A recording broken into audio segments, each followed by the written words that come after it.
Warga Indonesia harus tahu. Indonesia pernah hampir hilang dari peta dunia hanya beberapa tahun setelah merdeka.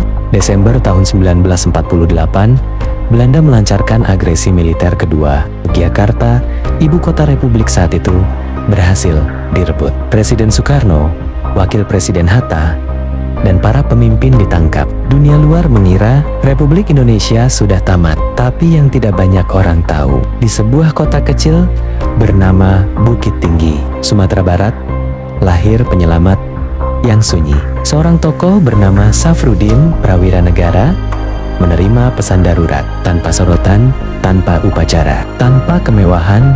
Ia mendirikan pemerintahan darurat Republik Indonesia.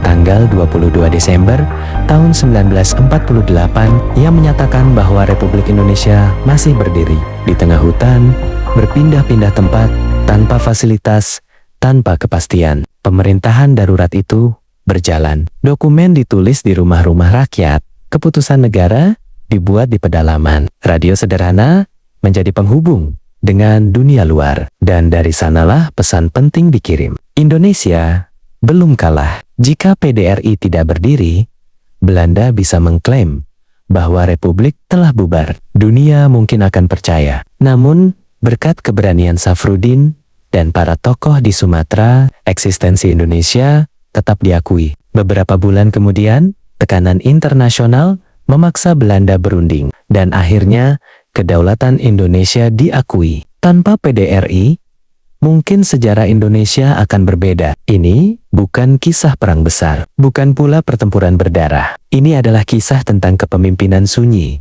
yang menyelamatkan bangsa. Dan sejarah membuktikan, kadang pahlawan terbesar adalah mereka yang bekerja dalam diam demi merah putih tetap berkibar.